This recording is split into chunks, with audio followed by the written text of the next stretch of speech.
So on this Jeep, get the battery charging all the way up. I like to do that immediately as soon as it pulls in. It's starting to get winter time. Bad batteries are popping up everywhere. And they said this one's stalling. I seen a check engine light when I was pulling in. I guess I never closed it. Let's auto scan this. I'm just gonna do a generic scan right now. Whew. Yeah, when it gets this cold, below 0, yes, everybody's battery starts crapping out, especially these high electronic batteries. And got one code, I see. Oh, let's see what happens.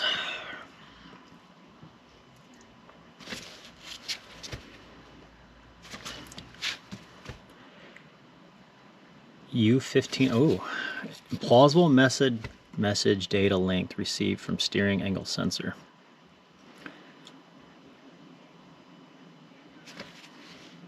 Damn.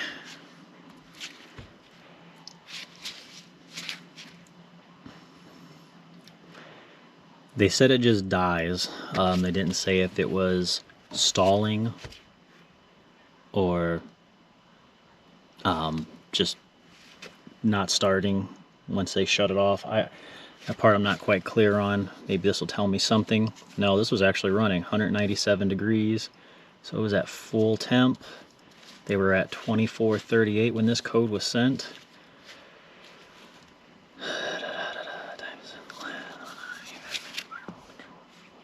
Yep, 14.8, so it was getting power.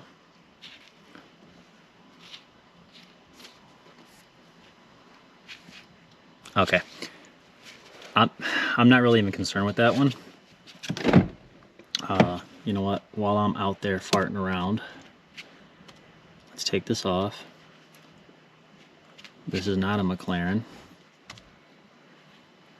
Let's go back.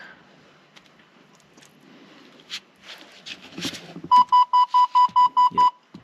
I'm gonna do a full system scan.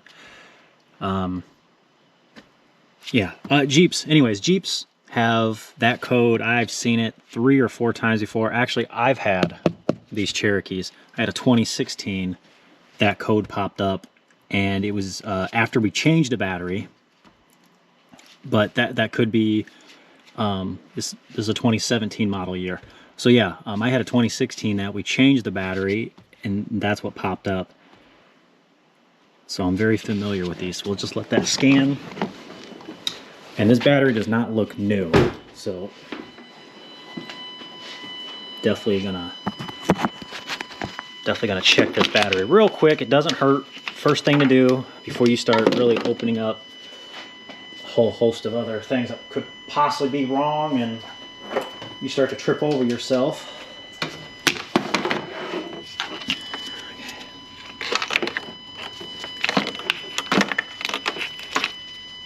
I don't do electrical, but you know, kind of common sense kind of thing. Let's just start with the easiest thing first, which is a 600 cold crank amp battery. All right, let's see here. Oh, it's in the battery testing, regular flooded, cold cranking amp, 600. Look at that, bad battery. There you go. So it's a bad battery. So that's probably why it's not running good.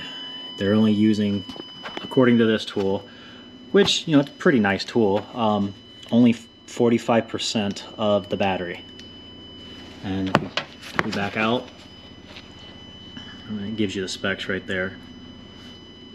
It's only got 271 amps. So let's back out. Let's just do it again, just for laughs. Just keep hitting enter. 600. 57%, still bad. All right, we'll do best out of 3.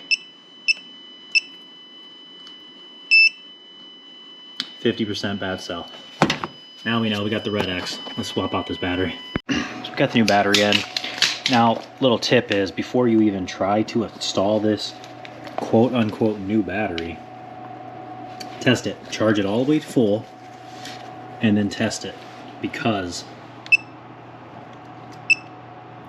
it's happened too many times where I received a battery, install it, and come to find out it's bad too. Have to take it back. I believe I had 2 this year that was dead on arrival. Look at that, 100% good battery. Alright. Let's get the good one installed. Uninstalled. Alright.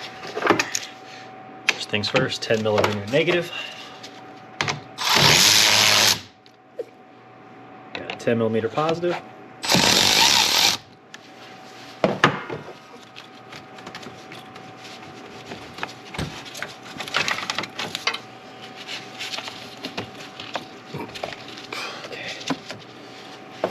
Now way down here is a battery tie down, which is also 10mm.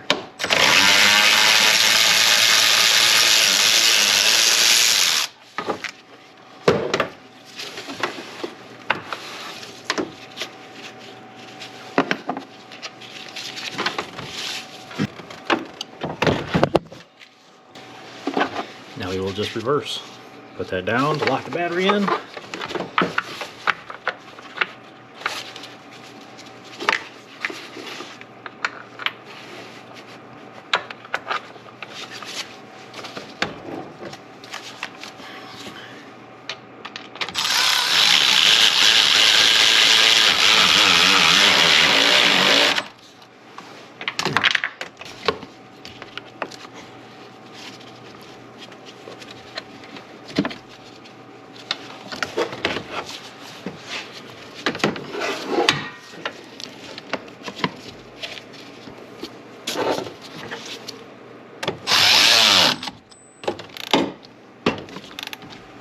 You don't have to go too crazy tight with that.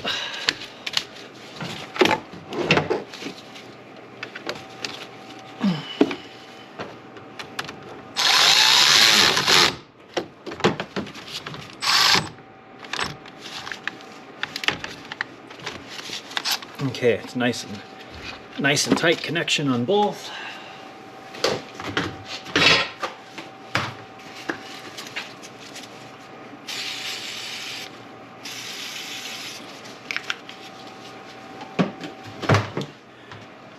Let's go fire it up.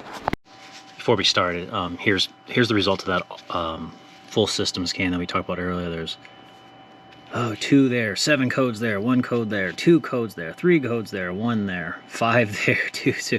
You get the point. And a lot of these are probably going to be communication errors, like that one's communication. These are all stored. Signal below allowable range, the voltage. Yeah, that battery voltage, circuit below threshold. These are all stored. So yeah, that's more or less what like I said, that's what I was getting at was, I can go ahead and erase all these. We'll see if any comes back. But like I said, these Jeeps, these are so much electronics in these newer vehicles that once these batteries go bad, really start to play little tricks on everything. So I'm gonna go ahead and clear this and fire it up. All right, vehicle's back up and running. Now when I did start it up, I had to go into the chassis, I had to go into the electronic power steering, and I had to perform a relearn. I didn't have to do that before, so maybe that's something that's going on else with this vehicle. I don't really know, but I had to go down into special functions, and then it had an entire thing to do. Vehicle had to be running. I had to turn the wheel quarter turn to the left, center, right, center, left, center, then pushed OK on the screen, shut the key off for 5 seconds, put it back in the run position, do not start it, and then it said that it was complete. I'm just going to check out the live data real quick. Steering angle, oh, much better. Okay, so before it was not reading steering angle and the rotor speed. So, I mean, there's still there's something going on up there. I know the inner tie rods are 100% bad, so I don't know exactly what's going on with this steering, but we'll get to that at a later point. So anyways, there you go. There you have it. It's charging at, make sure the battery, 14.5 volts, so we're all good. So that goes to show you, always check the battery first. That should be number one. I don't do electrical. You more than likely don't do electrical if you're on my channel. First thing you should do is always check that battery. Like I said, you can be chasing down a lot of stuff and then figure out it's a bad battery. And if it's, you know, 2 below 0 or anything below freezing, batteries crap out. Thanks for watching. Hope this video helped. Like, subscribe, and see you guys next time.